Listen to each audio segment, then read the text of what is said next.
All India rank 1, all India 58, 700, 715, ऐसे काफी सारे बच्चे हैं। फिजिक्स में बड़ा सिंपल मेथड है भाई, इसमें आपकी क्लास के जो नोट्स है आपके, इस चीज को फॉलो करना, सिलेक्शन आपका नहीं होता है तो मैं गारंटी लेके बोल रहा हूँ कौन से सब्जेक्ट में क्या चीजें आपको अप्लाई करनी है और कैसे करनी है वो भी मैं आपको बता दूंगा। अब आपके पास में 9 महीने बाकी है। अगर आप डेज की बात करें तो 270 डेज ही आपके पास में बाकी है और आपके पास में चैप्टर है 80 चैप्टर। अब इनको इतने दिनों में करना कैसे पॉसिबल हो सकता है, क्योंकि 2 से 3 महीने अपने बर्बाद हो चुके हैं। लेकिन अब भी हम अगर मेहनत करते हैं, चीजों को साथ साथ में करते हैं तो चीजें पॉसिबल हो सकती है। आप 680, 690, 700 प्लस जा सकते हैं, इस चीज की मैं गारंटेड लेकर बोल रहा हूँ, क्योंकि 9 मंथ काफी बड़ा टाइम ड्यूरेशन होता है। तो इसके लिए आपको केवल 3 चीजें करनी होगी। डेली आपको प्रैक्टिस करना है, डेली आपको रिविजन करना है और डेली का काम आपको डेली करना है। तो आज की वीडियो में हम बात करेंगे कैसे आप 680 प्लस जा सकते हैं नीट 25 में। इसके लिए आपको पूरी वीडियो को एंड तक देखना। मैं एक एक चीज को बहुत बारीकी से और एक एक चीज को बहुत समझा के आपको बताने वाला हूं। बस आपको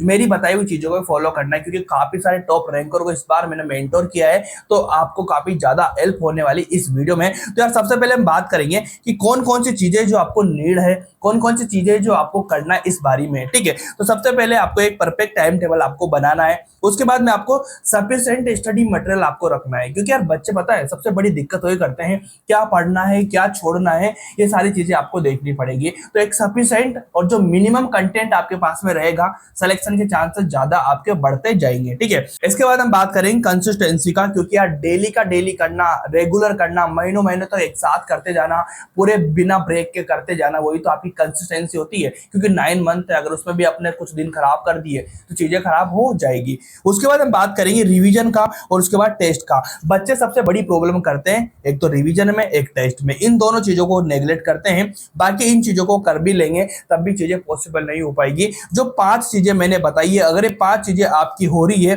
तभी आपका ये वाला स्कोर जो है वो आ पाएगा, वरना नहीं आ पाएगा। इवन आप सिलेक्शन के लिए भी तरस जाएंगे। तो आपको सबसे पहले मैं बताने वाला हूं कि टाइम टेबल आपका क्या होना चाहिए। एक टाइम टेबल की मैं बात करूंगा तो आप देखो 6 से 7 घंटे आप स्लीप ले लो, 6 से 7 घंटे आपको सोना है। उसके बाद में आप 1.5 घंटा बायोलॉजी को दो, 2 घंटे आप केमिस्ट्री को दो, 2.5 घंटे आप फिजिक्स को दो, उसके बाद 7 घंटे आप कोचिंग को देने वाले हैं। ये टाइम मैंने रफली टाइम टेबल बनाया, कौन से टाइम पे क्या करना है ये आपके अकॉर्डिंग होना चाहिए, किसी के अकॉर्डिंग नहीं होना चाहिए, ठीक है। फिर भी आपको अगर इस चीज में हेल्प चाहिए तो आगे मैं वीडियो डाल दूंगा, लेकिन मैंने आपको एक रफ टाइम टेबल बताया कि आपको कैसे कैसे मैनेज करना है। सबसे बड़ी प्रॉब्लम क्या आती है बच्चे को कि यार कौन से सब्जेक्ट को कितने घंटे देना है, तो मैंने क्लियरली मेंशन कर दिया कि कौन से सब्जेक्ट को कितने घंटे देना है, इसमें क्या करना है, कैसे करना है, ये वीडियो में आगे बात करेंगे। तो आपका टाइम टेबल इस तरह से बनाना आपको चाहिए। इसके बाद हम बात करेंगे सेलेक्टिव स्टडी मटेरियल आपका क्या होना चाहिए, कौन से सब्जेक्ट में क्या चीजें आपको अप्लाई करनी है और कैसे करनी है वो भी मैं आपको बता दूंगा आगे की वीडियो में। तो यार अगर बायोलॉजी की मैं सबसे पहले बात करूंगा तो बायो में आपको देखो सबसे पहले क्या करना है, क्लास इंपॉर्टेंट है, क्लास तो आपको करना ही पड़ेगा। किसी भी टीचर से आप पढ़ रहे हैं, क्लास आपको सबसे पहले करनी है। उसके बाद में नोट्स को लेके आपको बड़ा थिंकिंग होता है कि सर नोट्स का क्या करना है। मैं मेरे हिसाब से बोलूंगा, काफी ज्यादा टीचर बोलते हैं कि बायो में अगर आप नोट्स भी नहीं बनाएंगे तब भी आपका काम चलेगा, नोट्स आपको नहीं बनाना है। लेकिन क्लास में बैठ के हमें क्या करना है, नोट्स को नहीं बनाएंगे उस टाइम पे क्या करना है ये मैं बताऊंगा। अभी आगे वीडियो को देखते रहो, एक एक चीज मैं आपकी क्लियर कर दूंगा। उसके बाद देखो क्लास आपने किया, ठीक है, यहां पर आपको क्या करना है ये इंपॉर्टेंट चीजें मैं बताने वाला हूं। उसके बाद आप क्या करेंगे, मॉड्यूल्स करना है। देखो आप किसी भी कोचिंग इंस्टीट्यूट में पढ़ते हो, किसी भी कोचिंग इंस्टीट्यूट में आप पढ़ते हो तो आपको उसके क्वेश्चंस और उसकी थ्योरी को करना है। लेकिन थ्योरी कब करना है, कैसे करना है, क्वेश्चन कैसे करना है ये भी मैं आपको बताने वाला हूं, ठीक है। मॉड्यूल्स आपने किए, इसके बाद आपको क्या करना है, एनसीईआरटी पूरी करनी है। उसके बाद में आपको पीवाईक्यू लगाना है 15 साल की और मिनिमम आपको 10 रिवीजन की जरूरत है। कैसे करना है सारी चीज बताऊंगा, लेकिन पहले आपको क्या मटेरियल आपको फॉलो करना है चीज मैं आपको बताने वाला हूं। देन हम बात करेंगे केमिस्ट्री में, इसमें आपको क्लास करनी है, नोट्स करने आपको और मॉड्यूल्स के क्वेश्चन ओनली करने हैं आपको, थ्योरी बिल्कुल नहीं करना, ठीक है। एनसीईआरटी के क्वेश्चन प्लस थ्योरी आपको करनी है, ओके। इसके बाद पीवाईक्यू 15 साल की और 5 रिवीजन आपको नीड होती है। फिजिक्स की बात करूंगा, क्लास करनी है, नोट्स करने हैं, नोट्स बहुत इंपॉर्टेंट है फिजिक्स में, ओके। उसके बाद मॉड्यूल्स के आपको क्वेश्चंस लगाने हैं, एनसीईआरटी की आपको पॉइंट टू फाउंडर वाली जो थ्योरी वो करनी है आपको, ठीक है। क्वेश्चन नहीं लगाएंगे चलेगा, कोई दिक्कत वाली बात नहीं है। उसके बाद में पीवाईक्यू 15 साल की और 3 रिवीजन आपको करनी है। तो आपको ओनली ये वाला स्टडी मटेरियल आपको सेलेक्ट करना है, बस इसको ही फॉलो करना है। अब कैसे करना है वो चीज मैं आपको बताने वाला हूं बहुत क्लियरली, बहुत बढ़िया से, ठीक है। तो अब यहां से हम शुरू करेंगे कि कैसे आपको कैसे फॉलो करना है इन चीजों को। देखो बायोलॉजी की सबसे पहले बात हो रही होगी, बायोलॉजी में आपको क्या करना है कि भाई आपको सबसे पहले अपनी क्लास देखो, क्लास देखने के बाद आप क्या करेंगे कि जो आपका क्लास का टाइम ड्यूरेशन होता है उस टाइम पर आपको क्या करके बैठना है, आपको एनसीईआरटी को साथ में लेके बैठना है। एनसीईआरटी साथ में लेके बैठेंगे। अब एनसीईआरटी में जो टीचर्स पढ़ा रहे हैं, अगर आपको लगता है कि कुछ इंपॉर्टेंट चीजें,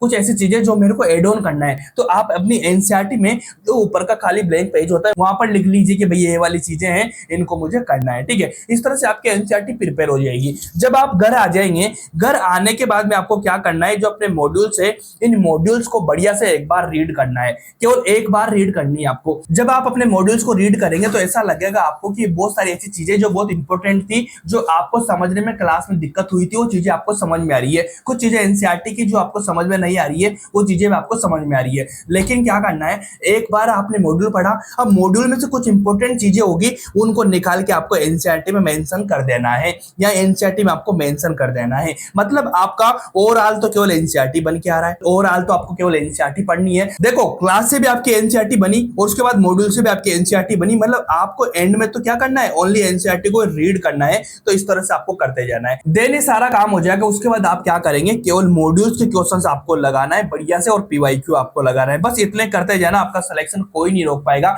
भाई ध्यान रख लेना, इस बार मैंने नीट में एयर 1 को मेंटोर किया है, एयर 58 को किया है, और काफी सारे बच्चे जिनका 700 710 स्कोर आया है। ओके, तो उन बच्चों से मैंने बात करी और उनसे जाना है कि भैया उन्होंने मॉड्यूल्स के अलावा कुछ नहीं लगाया है। बच्चा एलन का भी था, आकाश का भी था, पीडब्ल्यू का भी था, सारी कोचिंग के बच्चे थे। उन्होंने केवल अपनी कोचिंग के मॉड्यूल करे हैं, इसके अलावा कुछ नहीं करा है। मैं हमेशा बोलता हूं कि मॉड्यूल्स को करो, बढ़िया से करो। इन सारों बच्चों को काफी ज्यादा हेल्प हुई थी। जैसे मैंने बताया, केवल वही चीज उन्होंने फॉलो करी थी। अगर भाई देखो, अगर आपको भी 25 पे मेरे साथ रहना है तो सिंपल सी बात है, आपको ये वाला बैच ज्वाइन कर लेना है मेंटोरशिप का। इसमें मैंने सारी मेंटोरशिप दी हुई है आपको, कैसे कैसे क्या करना है सारे साल में। इसकी वीडियो डाली हुई है, मैंने डिटेल में देख लेना। फीस भाई ओनली 2000 रुपए पूरे साल की। तो इस बैच को एक बार ज्वाइन करके देख लेना, कैसे करना है वीडियो आपको डाली हुई है मेंटरशिप की, उसको देखना, आपको सारी चीज समझ में आ जाएगी। ठीक है, इसके पहले हम बात करेंगे किसकी, देखो ये सारी चीजें केमिस्ट्री में आपको क्या करना है, इतना आप बायो में कर लेंगे। केमिस्ट्री में क्या करना है, जनरली आपको क्लास देखनी है। क्लास के बाद में आपको क्या करना है, नोट्स को बहुत बढ़िया से करना है। क्लास आपने देखा, नोट्स को आपने पढ़ा, अब नोट्स में क्या करेंगे, आपके क्वेश्चन प्लस थ्योरी को बहुत बढ़िया से रिवाइज करना है घर आने के बाद में। जब आप रिवाइज कर लेंगे, उसके बाद आप किस पे जाएंगे, एनसीईआरटी पे। किस पे जाएंगे, एनसीईआरटी पे। आपको एनसीईआरटी को पढ़ना है, एनसीईआरटी का एक एक पेज जो आपको दे रखा है थ्योरी में वो करना है, और एनसीईआरटी के क्वेश्चन भी आपको लगाने हैं, जिसमें आपका केमिस्ट्री परफेक्ट हो जाएगा। उसके बाद में वापस से वही मॉड्यूल्स और पीवाईक्यू आपको लगाना है प्रैक्टिस के लिए। मॉड्यूल्स के अलावा आपको कहीं और नहीं जाना है, कोई सी भी बुक आपको फॉलो नहीं करना है अगर आपको सिलेक्शन लेना है तो। मैंने बोला सफिशिएंट और मिनिमम आपका कंटेंट रहेगा तो सिलेक्शन के चांसेस उतने ही ज्यादा आपके हो जाएंगे, तो इस चीज का ध्यान रखना। उसके बाद हम बात करेंगे फिजिक्स में कि भाई फिजिक्स में क्या करना है। फिजिक्स में बड़ा सिंपल मेथड है कि भाई इसमें आपकी क्लास के जो नोट्स है आपके, इन नोट्स को बहुत बढ़िया से कर लेना। घर आने के बाद में सबसे पहले आपके क्लास के नोट्स होना चाहिए, उसके सारे क्वेश्चन आपको रफ कॉपी में सोल्व आउट करना चाहिए। उसके बाद उसकी जो थ्योरी है उसको बहुत परफेक्टली करना चाहिए। बस इतना कर लेंगे, इसमें आपका फिजिक्स 99% कवर हो जाएगा। इसके बाद आपको ओनली अपने मॉड्यूल्स के क्वेश्चन जो प्रैक्टिस के लिए अपनाने हैं वो करने सारे कितने भी क्वेश्चन दे रखे हो आपके मॉड्यूल में सारे आपको करना है। देन आपको केवल 15 ईयर्स के पीवाईक्यू आपको लगाना है। बस इतना करेंगे, आपका काम बड़ा आसान, बड़ा सिंपल हो जाएगा।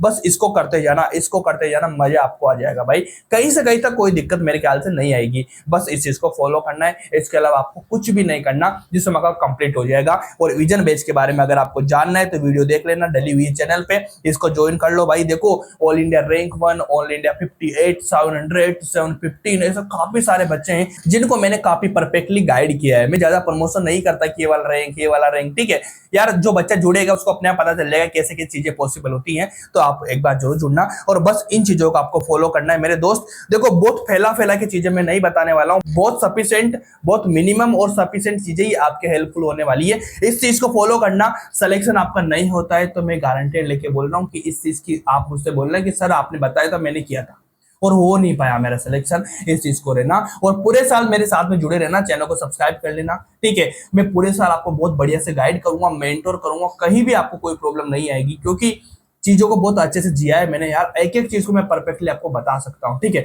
तो मिलते हैं नेक्स्ट वीडियो में, तब तक के लिए okay bye, thank you so much.